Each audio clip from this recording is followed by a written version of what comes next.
Thank you. Thank you so much. It's so wonderful to have Secretary Pete Buttigieg back in our studios. Welcome. Thank you. Good to be back. And we've got a terrific studio audience, and we have plenty of time for all your questions. So if I don't have them written down, have them in your head, because we're gonna get to you. Let's start with your travels. You've been traveling a lot lately. You were in Birmingham the other day, talking about reconnecting communities. How did they get disconnected? So many communities, including in Birmingham, experienced disconnection, unfortunately, because of federal transportation funding. What happened, especially in the 50s, 60s, and 70s, was a pattern where often as the interstate highway system was being built, or a railway or another piece of infrastructure was set up in a way that went straight through the heart of a community, typically a low-income community, almost always communities of color. And even though that was half a century ago in some cases, we're still living with the consequences of that. Good news is we can do something about it, and that's what last week's travels were about. We've just put out $3.3 billion to do projects around the country that reconnect places that had been divided. In the case of Birmingham, it's their 4th Avenue, which is a very historic street. It's an area that's really at the heart of a thriving black, or a once thriving black business district. But it never was really the same after the interstates were built. We're helping Birmingham with a vision that the mayor has been leading there to have a more vibrant street pattern, and using federal funds to help them do it. I was in Dallas soon after that. Parts of major interstate highways that we are now going to help put basically a roof over, or a deck, that creates new land. It stitches together the parts of the community that are otherwise very much separated by that highway going in between them.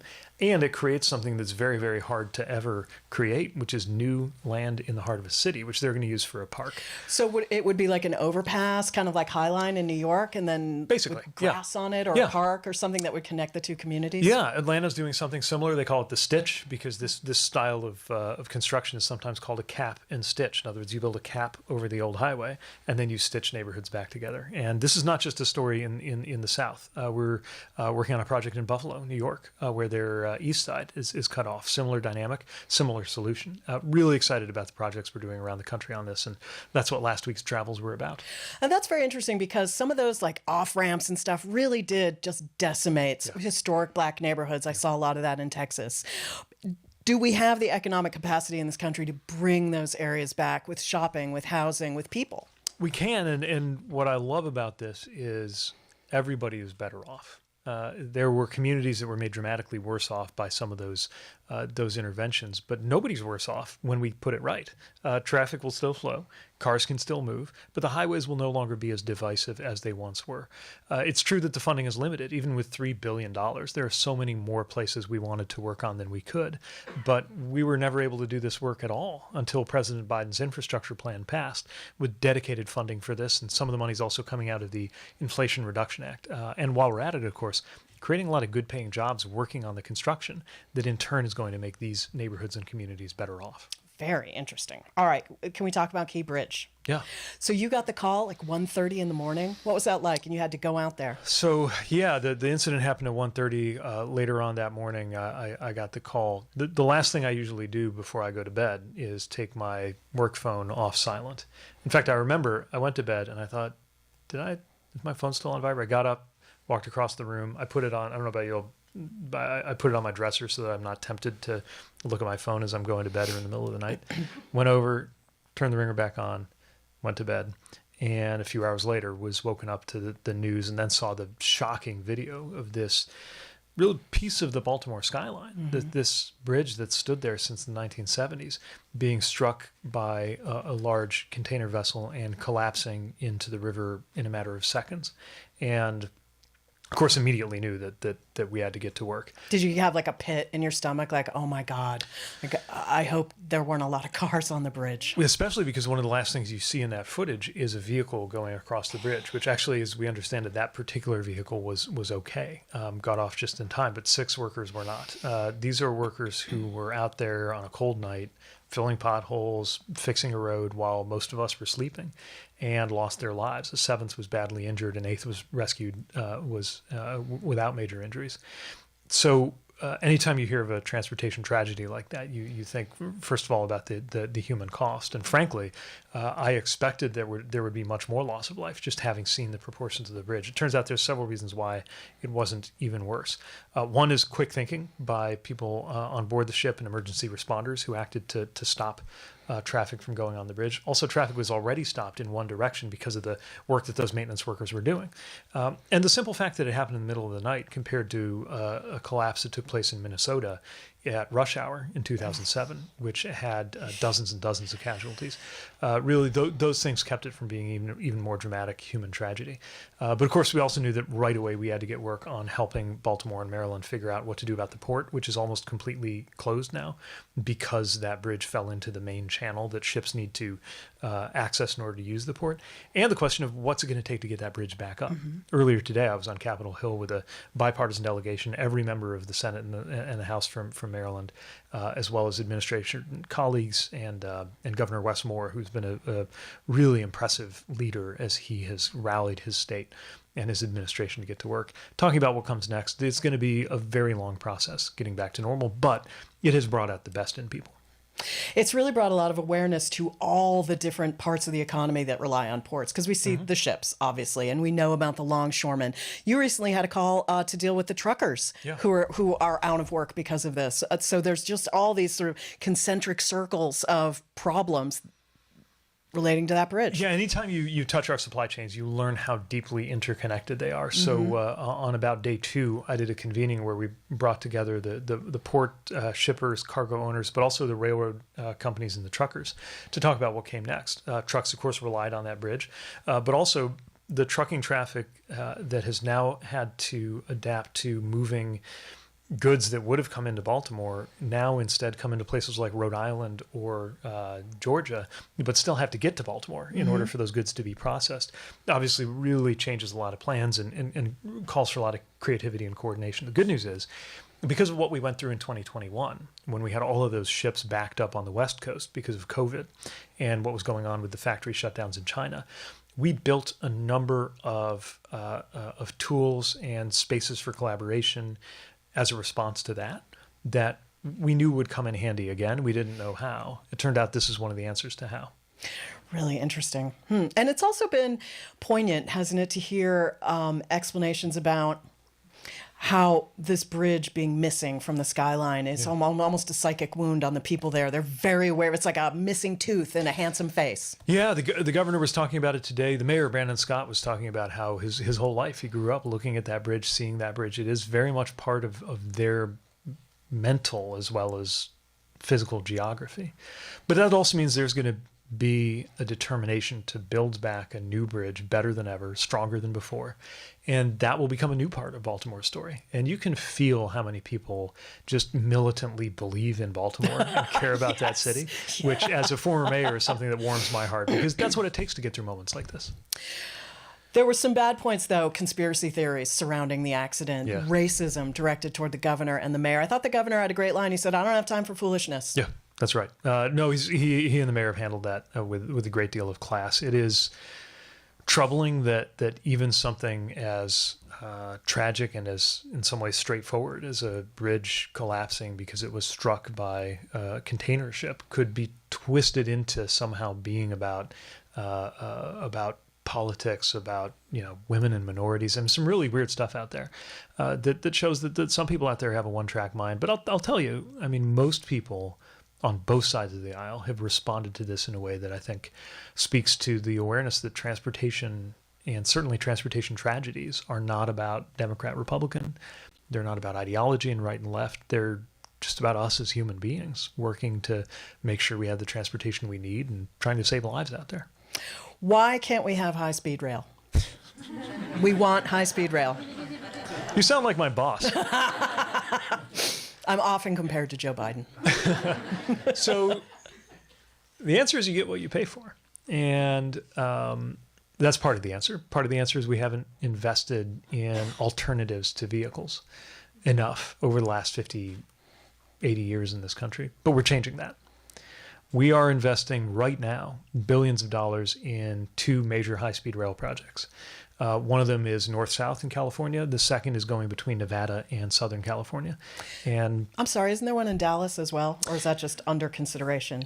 I was just in Dallas, and yes, there's this one is not as far along, but there is a vision to link Dallas and Houston together, and we have invested in some of the planning activities that are going to help get that project onto the drawing board and really bring it closer to being in a position to propose a construction project. But my belief is that once an American somewhere on American soil is able to buy a ticket and ride in true high-speed rail, there's going to be no going back. A lot of people already have that experience. You go abroad, you go to a place like famously Japan or China, but evenly Europe. I mean, Spain, Italy, Morocco, Turkey, you probably have a better rail experience than most Americans do. And come back and say, why can't we have nice things? Well, the answer is we can if we fund it. And I believe that funding has a great return on investment, not just because there's the economic benefits of these communities being linked, but also creating a high-speed rail industry right here on American soil, building the infrastructure and building the trains, something else that the president cares about deeply. So if the Nevada to Southern California project hits their marks, which are very ambitious, they would be in revenue service in time for the LA Olympics. That's their goal. Ooh. That's 2028. That would be the last year of President Biden's second term. And I really believe whenever and wherever it happens, and that looks like the likeliest first opportunity, Americans will want this everywhere. And right. Is that LA to Vegas? It is. It'll get as far as Rancho Cucamonga in this phase. Then there are some really interesting visions of linking it into the North-South project and other parts of the transportation system. But there's no reason why. Since when is America consigned to being inferior in anything? That's my answer to anybody who says we can't have high-speed rail. Of course we can. we can if we choose to, right? And we choose to in this administration. I'm Julie Mason. You're listening to a special SiriusXM Town Hall with Secretary of Transportation Pete Buttigieg. Boeing has turned us all into amateur air marshals. We are checking the screws on everything. Yeah. What can you tell us about that? Well, Boeing's under a microscope right now. We're putting Boeing under a microscope. The FAA, under our administrator, Mike Whitaker, has given them about 90 days and we're more than 30 days into that, to demonstrate a plan to transform their quality control and safety assurance processes. Because there should never be a situation like what happened on that Alaska Airlines flight where a plug door blew out mid-flight, depressurized the cabin, and could have had much worse consequences. Now, part of why we're putting Boeing under such a microscope and taking such extraordinary measures, including restricting them from increasing their production until they prove they can do it safely, is to maintain the extraordinary safety record of the U.S. when it comes to aviation. Flying on an airliner is one of the safest, it is by far the safest mode of transportation in the U.S. And it is literally statistically safer than most everyday activities that we do in the United States. The challenge, of course, is to keep it that way. And I only wish that we could take that same level of cultural intensity that we have as a country about aviation safety and apply it to other things, including, by the way, roadway safety, where we lose about as many people as could fill a 737 every single day. Since the pandemic, the road rage is out of control. I mean, you've seen it. Your department, I believe, tracks pedestrian fatalities and also car accidents. What have you seen?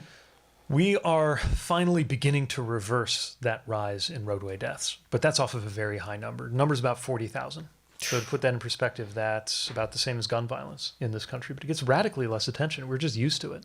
We treat it as normal. It's not normal, and it is preventable.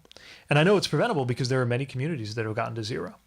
Not just abroad, places like Stockholm and Oslo, which routinely have a year where they have single-digit or even zero roadway fatalities, but here in the U.S., not our biggest cities, admittedly, but not our smallest ones either. Edina, Minnesota, Evanston, Illinois, Hoboken, Jersey City, these are all communities of tens of thousands of people in the United States that have managed to go at least 1 year with no fatalities. We need to build on that. And that's what our department's embrace of what we call Vision Zero, the vision that the only acceptable number of roadway deaths is zero. That's what it's all about. That means safer vehicles. It means investing in safer roadway designs. It's going to take a lot to get there. I believe we can. I believe we have to, because even the 1% reduction that we saw just over the last year in roadway deaths off of 40,000 people, that's 400 lives. Again, that's 2 or 3 airliners full of people who will live and not die for every 1% that we can take off roadway fatalities in this country. That's a terrible number. That 40,000. That's way too high. It's been 2+ years since the big infrastructure bill. Can you give us a status update? And sub question: when will Americans know that they've had infrastructure improvements? When will they know it? Well, it's happening right now. Part of my job is to remind everybody. Oh, because not every construction project that's transforming a neighborhood or a city or an airport has President Biden's face on it. Although we believe that it's important to have signage and other things that let people know that the bipartisan infrastructure law is why these projects are happening.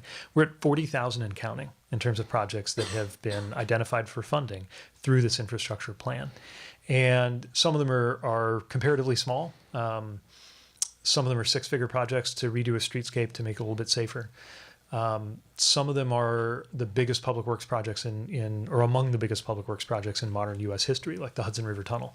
It was about $16 billion to get that done. It's going to take years, but it's long been needed, and it's going to make a huge difference when it does. There's no part of the country that is not getting major improvements right now to roads, railway, bridges, ports, airports, transit, you name it. So we're in the thick of it. And yet, in many ways, this is still the early stages. It took about a year to get the bill passed, another year or two to get the programs up and running. Now we've identified the projects. We're moving those into a construction phase. The dirt is starting to fly, especially this year. I do think part of why the jobs numbers look so good is the construction component to that is getting higher and higher. And we're still, relatively early in the curve of these things getting completed.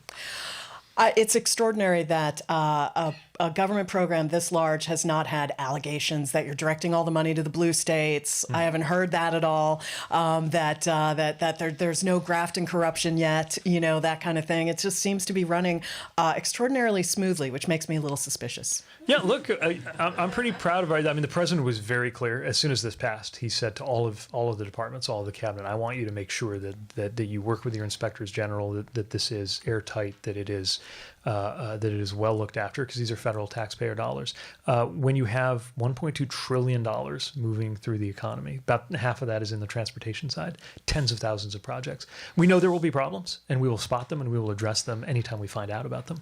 But we're proud of the record that we're building through a lot of very rigorous and intense processes, which butt up against our other goal, which is to move quickly. So we got to do it right, and we got to do it quickly. And that's what our team is working so hard on every day. Of course, you do have Republicans out there who voted against it now taking credit for it. It's funny how that happens, isn't it? I think it's a much better sign if somebody who is against it tries to take credit for it than if somebody who is for it tries to run away from it. So to me, that's a sign that we're on the right track, right? Okay. That's how you know it's a good policy. But it is entertaining to see people who voted no try to still take credit. But again, to me, that's proof that these are good projects and these are good policies. So because of this huge amount of spending, what's America going to look like in 5 years? I mean, in 10 years, it'll need updates, right? But in 5 years, it'll be... Safer. Greener. More economically fair. And what I mean by that is places that were left out in the past will have better transit connections, better roads, better streets. There will always be more to do. I mean, even this 5-year bill, there will be a lot of unfinished business, but this is the most we've been able to do since before I was born. And what that means is we've changed the trajectory, the backlog of roads and bridges, the average condition of our airports will go from getting worse each year to getting better each year. We have changed that trajectory already, and we're working to pick up the pace on that change. I'm Julie Mason. You're listening to a special SiriusXM Town Hall with Secretary of Transportation Pete Buttigieg. We've got a terrific in-studio audience of students, and we want to get their questions in. It is your time to shine. Let's hear from Natalia Wilson. Good afternoon, Secretary. Thank you for being here. My name is Natalia Wilson. I'm a graduating senior honors political science major, Lou communications minor at Howard University. And my question is, as a Secretary of Transportation, how have you worked to address and repair the impact of systemic racism on U.S. transportation systems and infrastructure? Great question. So a lot of it relates to some of the projects I mentioned earlier. We know it's not a coincidence that so many of these roadways and other pieces of infrastructure went through Black and brown neighborhoods. Think about the fact that we even have the expression in American English, wrong side of the tracks. Right? That tells you right there that there has long been a pattern of our infrastructure, which the whole point of it is to connect, and yet it has often served as a social, economic, or racial divide. We think we need to take that head on. I know it's, frankly, I've been surprised by how controversial it was to mention what I took to be widely understood realities, which I didn't go out and discover on my own. I mean, this is thoroughly documented. But part of the reaction was people saying, well, nobody in charge today is responsible for this. Well, what I know is everybody in charge today is responsible for what we do now. Maybe I wasn't there when Robert Moses built some of the roads and overpasses in a way that a bus couldn't get to the beach, and made it harder for the people who relied on transit to participate in certain parts of the life of that city. But I know now we're responsible for how we use federal dollars to help connect places. And we're paying attention to that. Some of it's also just who gets served. I had the privilege of signing the full funding grant agreement to bring the 2nd Avenue subway all the way up to 125th Street in Harlem. That was promised to that neighborhood 70 years ago. The tunnel was built decades ago, and they still didn't finish it. And now we're finally going to be able to get it done. The other thing that really matters is the jobs that come with this work. Actually, just literally today, we celebrated the finalization of a policy change that we've been working on for years, which is to make sure that businesses that have been historically excluded or discriminated against have a better shot at getting a chance to do the contracting work that creates wealth and opportunity, including for workers who have been left out in the past. We're doing local hire preferences. The Frederick Douglass Bridge right here in Washington is a great example of a local hire effort where more of the people who got to work on that bridge that connects the 6th and 8th wards actually were from the neighborhoods that surrounded the bridge. That didn't always used to happen. It still doesn't always happen. So we've been working with the building and construction trades to make sure more people get a chance of participating in these good paying jobs that were not included in the past. There's a long way to go, but we're being intentional about it because I know that if you have $500 billion in transportation infrastructure spending and you're intentional about making sure that it is fair, those proportions are enough to actually materially change wealth gaps in this country. I think intentionality about that is part of why wealth gaps have actually begun to close a little bit in the last few years, according to the most recent Fed data. But as everyone knows, we've got a long way to go. And we're going to continue being very intentional about that for the future. Thank you. Ronnie Perillo, a junior at Syracuse. Secretary, thank you so much for being here. I really appreciate it. So I am a broadcast journalism and political science student at Syracuse. I'm wondering about EVs. The Biden administration, they've made a huge effort to increase public support for electric vehicles. It has been slow to stick. We've seen Ford Motors, Mercedes-Benz, General Motors start to throttle back on vehicles that they have really planned to push out quickly. So what is your message? Why does the Biden administration continue to push this when the charging isn't ready and when some EV chargers actually do run off fossil fuels themselves? And what are you doing to continue to build those chargers? Yeah, very important and interesting set of questions in there. First of all, to be clear, demand for EVs is higher every year than it was the year before. We believe that EVs are coming to the automotive industry with or without us. Now, that might raise the question, okay, if that's going to happen, why bother with all these policies? And our answer is that certain things are not guaranteed. Will the adoption of EVs be fast enough to help us fight climate change? Will it be accessible and affordable to all Americans, or does it stay a luxury item? And something especially important to President Biden and very important to me because I'm a child of the industrial Midwest. My hometown of South Bend was an auto town that barely survived the loss of the Studebaker Car Company, is the question of will these EVs be made in America? Will this EV revolution be a made in America EV revolution? That's what our policies are about. What we've been able to achieve so far is a reduction in the cost of EVs. And we've begun the work on getting chargers out to a level that the president expects should be 500,000 across the country. As you mentioned, we're nowhere near there. But that's exactly why we got to push so hard. Look, if you live in a single family home and you got a garage, charging is easy. You just plug it in the wall, no problem. But if you're in a multifamily building here in DC, it's not so simple. Or if you have a driving pattern where you regularly go more than 100 miles, which in a lot of rural areas, some people do, then you need chargers along the way. That's why we're directly funding them. It's new. We've never had a federal program for something like this, and it's taking the states a while to get it into gear, but that's what we're doing. Now, one other, not to get too nerdy, but I'm safe getting nerdy with this one, right? Very important to understand, you mentioned the fossil fuel point. So first of all, a gas car is 100% fossil fuel. Our energy grid as a whole is 25% renewable, and that percentage is growing. So even if it's just like for like, you're coming out ahead. But also importantly, it turns out as a matter of just physics, that it's much more efficient, even if you were only using fossil fuels, which we don't, but even if that's all you had, it would still be more efficient to burn those fossil fuels at a utility plant, turn it into electricity, and then wire that electricity out to the cars, than it is to burn the fossil fuels individually in hundreds of millions of little engines at a time. And have hundreds of millions of individual combustion chambers going at the same time. The most efficient combustion engines are maybe 40% efficient in terms of the energy that goes into them versus the energy that comes out of them. It is better than double that in an electric car. So even if we were trapped in a fossil fuel only electric generation scenario, which thankfully we're not, and my colleague Jennifer Granholm in the Department of Energy are working to up our renewables, even if we were though, there would still be a pollution and climate benefit. Not to mention just what's in our air. I mean, the rates of asthma and other health issues that are associated with all that comes out of those tailpipes, right, is something that can be mitigated by having those clean EVs. So look, this is a huge and complex transition, and in many ways, we're still at the infancy of it. This is like the EV equivalent of the Model T years, right? If you start the clock at kind of the invention of modern EVs as we know them.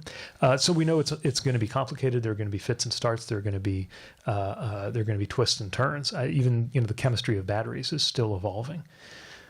But I strongly believe we're on the right track, and we need to. I was going to say step on the gas, but we need to keep our foot on the accelerator when it comes to getting this work done. All right, Gabriela Leyva from Howard. Good afternoon, Secretary. My name is Gabriela Leyva. I am a graduating senior at Howard University. My question for you was in regards to the recent tragedy in Baltimore.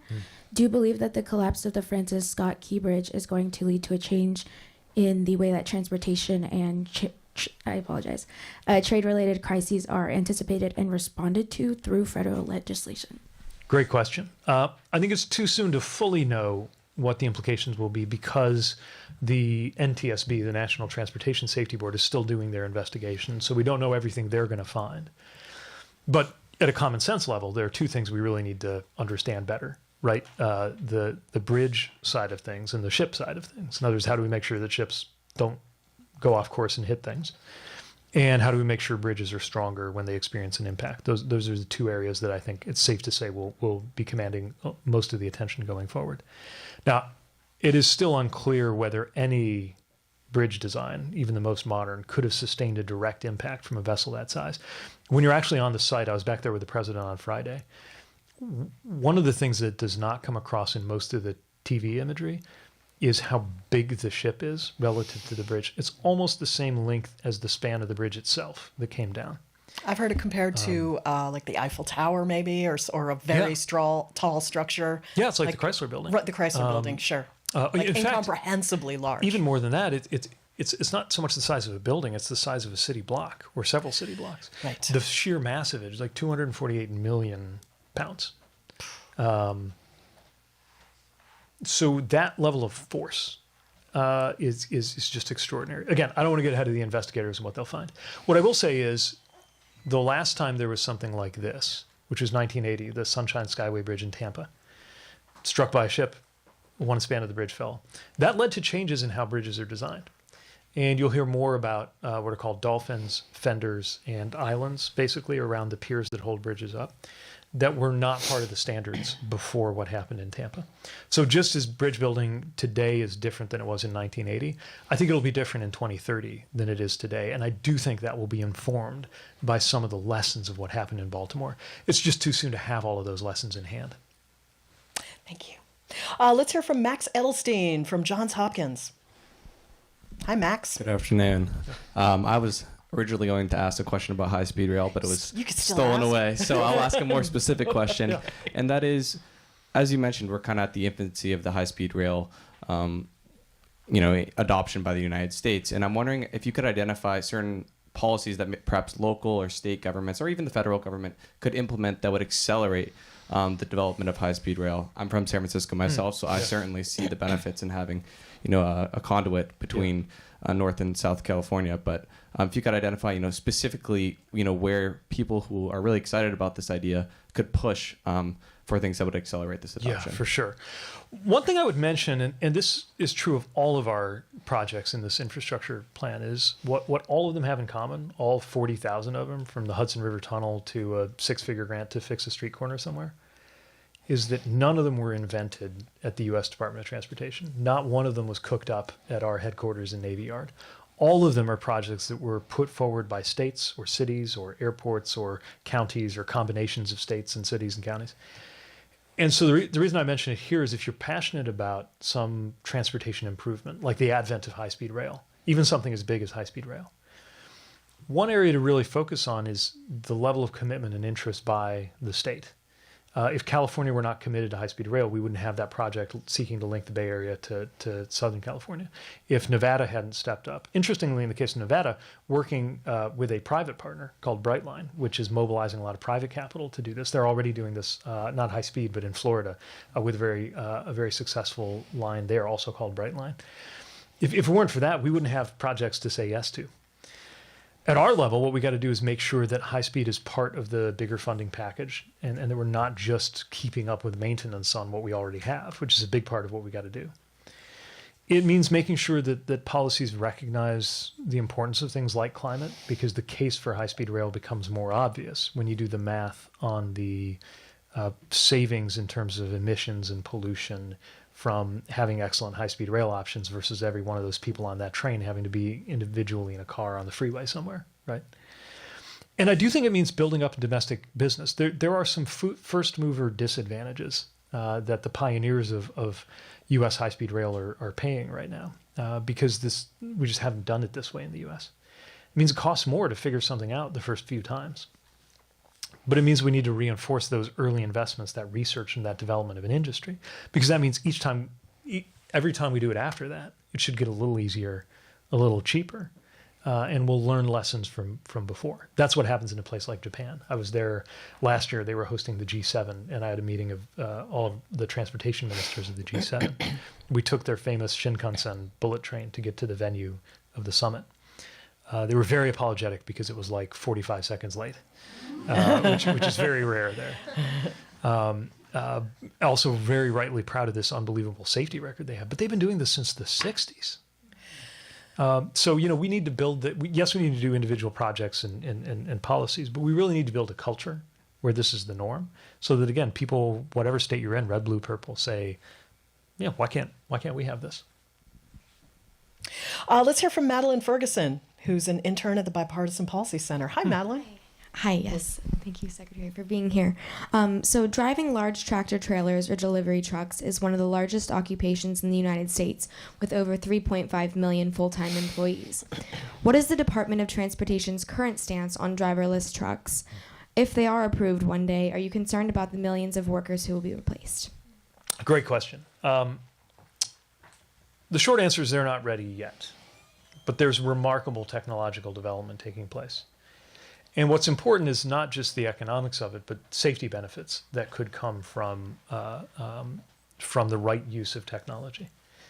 But what I envisioned there is probably something a little different than a wholesale conversion to robot trucks kind of arranging themselves on our roads. That may be someday what could happen, but what I think you're more likely to see is a different interaction between a human aboard a truck and the vehicle itself, where the human maybe some years from now is not playing the exact same role they do today, but they're there on a safety basis. They're there to intervene if something goes wrong.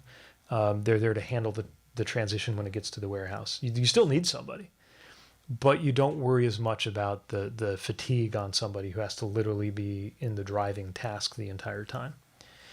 And if we get that right, there's evidence that could create as many good-paying union jobs as it affects. And we've seen cases of that in the past. I'm not saying that's automatic. We need to really be thoughtful about this.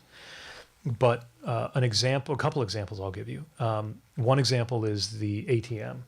There was a belief when the ATM came about that it might be the end of most employment in retail banking, because you wouldn't need to go see a cashier and have them get the cash out of a drawer. You just go to a machine and do it.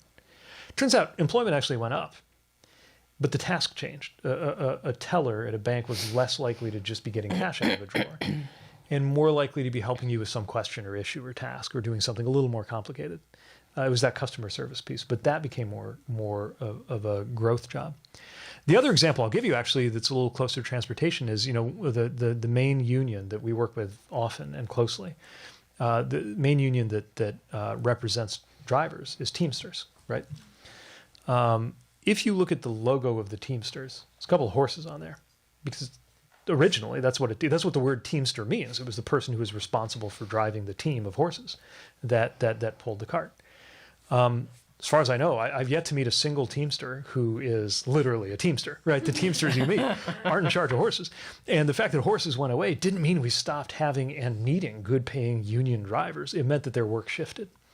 And we got to make sure we train people up in the new categories of jobs or the new types of tasks that these jobs will entail, whether it's the more sophisticated or complex tasks that these automated technologies will require, or some of the jobs that come with building and maintaining them. Even the fact that to really have some of these visions for the future work, you need not just a more intelligent truck, but a more intelligent roadway that talks to the truck wirelessly. And that's going to create a lot of jobs. So, I think it makes all the sense in the world to be concerned about this. We are, and watch it closely. But I also think there's a lot of opportunity here, including economic opportunity. And in navigating all of this, our bottom line, top priority is always going to be safety. All right, look out, Mr. Secretary. Here comes Barrett Fife. Hi, Secretary Buttigieg. It's lovely to see you again. I'm not sure if you remember me. I'm Barrett Fife, as Julie said, and I actually worked on your campaign in 2020. That's why I thought I recognized you. Good to see you. Thanks for your help back then. Of course, yes, in Iowa specifically. So I just wanted to start by saying that my time on the campaign was the highlight of my professional life, and it's been such an honor to see the work that you've been doing in the Department of Transportation since then. But my question, we've heard a lot about high-speed rail today, but I'm actually very interested in the rail that we currently have in America. I'd love to hear you speak more about the future of Amtrak. I understand that billions of dollars were allotted to passenger rail through the 2021 infrastructure bill and through President Biden in 2022.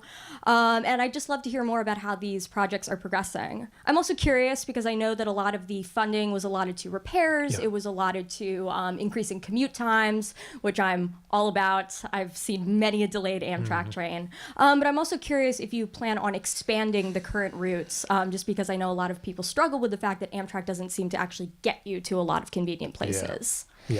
Great questions. And a few things I would note. First of all, the President's infrastructure plan represents the most funding for passenger rail since Amtrak was created 50 years ago. So we've got more to work with than ever. But there's a balance between these new routes, which are exciting to contemplate and which we want to see happen, and then just dealing with the routes we've already got. The maintenance backlog, especially in the Northeast corridor, is frightening. The Hudson River Tunnel alone, right? That's just one little piece of it. Geographically speaking, it's not little in terms of the complexity of the project, and it's a must-do. Other things we can do, though, will actually make it possible to increase frequency. Right here closer to D.C., we're working on Long Bridge, for example. When we get that done, there will be a chance to up to double the frequency of trains that are there. And that frequency is important because often your daily routine may not be compatible with a train that runs once an hour, but if it runs twice an hour, you can start to make it part of your commuting pattern. That gets you more ridership, which gets you more revenue. You have a virtuous cycle where more people find that the train or transit is a good option for them. So yes, the honest answer is a lot, like a huge proportion of our funding in this bill is going to state of good repair. Just fix what we've got. Again, that tunnel, and that was compromised by Hurricane Sandy, and even then it was almost 100 years old. But we do have enough funding to start restoring service on some of the routes where they had it and then lost it. We're involved, for example, in Gulf Coast Rail, which never recovered after Katrina, but there's a very exciting vision to bring that back online. But also starting to introduce routes that don't yet exist but should. That's in a program we have called Corridor ID. It doesn't make as much of a splash because we're doing about $500,000 at a time. So in the realm of millions and billions, it might not sound like much, but that's because it's for projects that haven't even begun to be designed yet. But somebody's saying, okay, what would it mean to have a different kind of route between this city and that city? And so many people closer to home have those visions. Goes to the earlier question about what's going to take to get more high-speed rail. So dozens of locations around the country got funding through this corridor identification program to help them get the ball rolling. And we're hopeful that that in turn will develop into specific actionable projects that will mean that an operator like Amtrak can serve more places. One other thing I want to mention, this is important. It's not just about buying more railroads and rail cars and routes. Making better use of the system we have matters. And that's especially true because Amtrak mostly, except in the Northeast, operates on tracks that are owned by the freight railroads. Now, part of the deal when Amtrak was created was that the freight railroads were relieved of a lot of their regulatory responsibilities to make sure that passengers were on their rails on one condition, which is that they were in the way of the passenger train. They had to get out of the way and prioritize the passenger train. To put it mildly, they have not always lived up to that obligation. And the Surface Transportation Board, with our help in terms of the data, is beginning to take a more muscular approach to forcing the railroad companies, the freight railroad companies, to live up to their legal requirement to prioritize passenger traffic. Because chances are, if you're on one of these long distance trains, and I've definitely been there, and you're hours late, it's not because Amtrak did anything wrong. It's because there was a freight train in the way. But of course, you just think of it as Amtrak was late, right? So in addition to the things that are a big dollar investment, better regulation and enforcement can also make passenger rail better in America. And that's something we're working on a lot in this administration. Thank you so much. Thanks. You're listening to a special SiriusXM Town Hall. I'm Julie Mason with Transportation Secretary Pete Buttigieg. Let's hear from Ainsley Novak from Hamilton College. Hi, Ainsley. Hello, my name is Ainsley Novak. I'm a junior government major at Hamilton College in upstate New York. I really appreciate you coming here today and answering all our questions, but my question is, how do we incentivize or convince Americans to use and rely on public transportation services as their capacities expand going forward? It's so important because transit is the solution to so many of our problems. It certainly is beneficial from a climate perspective. There's radically fewer emissions, less pollution per ride if you're on public transportation. It's beneficial economically, especially because it can make a whole neighborhood more economically vibrant if you're connected affordably to jobs. It can even be part of the housing affordability crisis that most cities are facing because it means you can connect to more neighborhoods and still be able to get to work. It even benefits the people who don't use it. Because if you're a driver on the road, you're competing with less traffic and there's less congestion thanks to other people who are using transit. So there's a million reasons to do it. But again, you get what you pay for, right? We've got to make sure that we're investing in transit and making it an option of choice. I don't think the European approach is appropriate here, where a lot of it is about penalizing the use of cars. I think a less restrictive strategy that is more about creating options gives us the best chance of public acceptance. We have to have an attitude that transit can and should be a means of choice, that you would choose it even if you do have a car, versus something you only resort to if you don't have a car. And if we do that, then it's more of an equalizing effect. I heard it once said that a great society is not one where it's less about making sure every poor person has a car as it is making sure that every rich person has the option to take the subway or chooses to take the subway because it's a good choice. You have that you have that in Manhattan probably. There's a lot of other places that could have that but don't because they're either not very dense or they just haven't invested as much as they could in transit. But the more you build frequency, to what I was talking about in Barrett's example too, if the service is more frequent, more reliable, more comfortable, if it both is and seems more safe, then more people choose it, which in turn makes it means there's more revenue in the system. It means there's more ridership, which makes it feel safer. And it means you can have a virtuous cycle of more and more people adopting it. And then even city planning and real estate choices begin to revolve around transit-oriented development, instead of only revolving around freeways, right? And then you have a really healthy relationship between the way that communities develop and the way that transit development develops. I would add something exciting happening in our time that wasn't possible before, which is with smartphone technology. There can be more to transit than the traditional system of light rail, heavy rail, and large buses. Vans, microtransit, those can all talk to each other in a new way. And some cities are being very creative about how to connect a single ticket ride where maybe you take a scooter or a bike to another hub and then you catch a van or a bus to get to where you're going.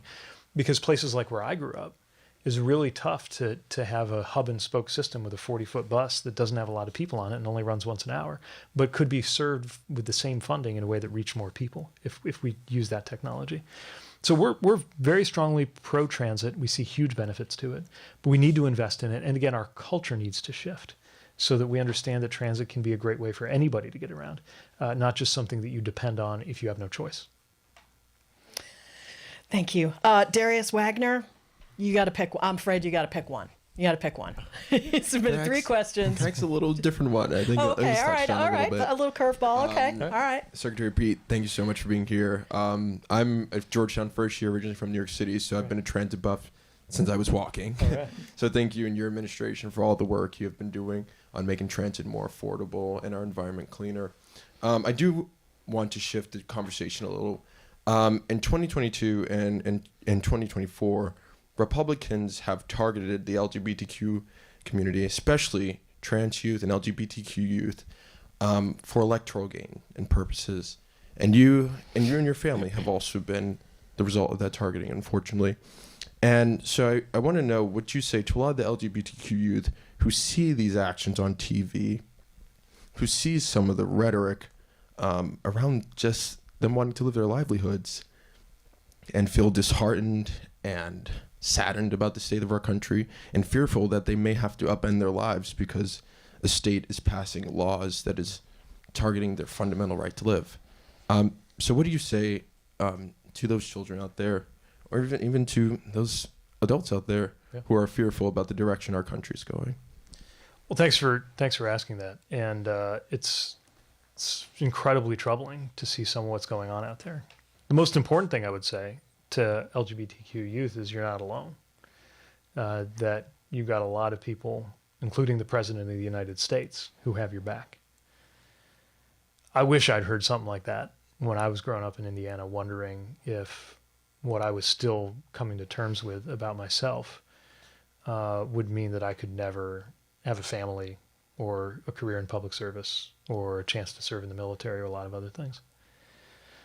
Of course, that's the beginning and not the end. The question is, what are we doing about it? And it's really important at a time like this to stand up to people who think there's some political virtue or gain in targeting some of the most vulnerable people in this country and think that they're somehow better off by hurting people who are not hurting anybody else. For as long as people have in any number of ways been different, there have been people telling them you must be the same as everybody else. Often government figures saying you must be the same. We command you to be the same. And if you're not, too bad. Part of what has given me hope about our country has been watching how things have changed that made it possible for a family like mine that literally could not have legally existed in my hometown in Indiana 10 years ago to see what's become possible. And yet we see so much backtracking, especially in the assault on trans youth who are just trying to, think about how hard it is to be in middle school or high school just generally, and then add to that what some of these young people are going through. Why in the world would your policy priority be to make their life any harder than it already is, right? But I firmly believe that most people do not believe in that kind of discrimination. And I believe in making sure that it is clear from the highest levels of our government, but also from the grassroots of our communities, that people who find themselves wondering if they are safe are not alone. And this is a safety issue too, in every sense. It's a safety issue in terms of the violence that is often directed against LGBTQ communities. It's reflected in the suicide rates of LGBTQ youth. And just think about it. If all you hear from your trusted elected leaders is that you're not supposed to exist, there is a substantial risk that you might believe that, right? That's what's at stake. But again, I don't believe that's going to win the day. I'm not going to let it win the day. A lot of people aren't. The president's not. And I think in the end, we will be able to look back on this as a period where, maybe the hard way, but America once again did what it always does best, which is become more inclusive than it was a generation ago. Thanks. We are out of time. Pete Buttigieg, 19th Secretary of Transportation. What a pleasure to have you back in our studios. Thank you so much. Big thanks to our in-studio audience of students, and thanks to the SiriusXM team. I'm Julie Mason. This is POTUS, SiriusXM 124. Thanks, guys.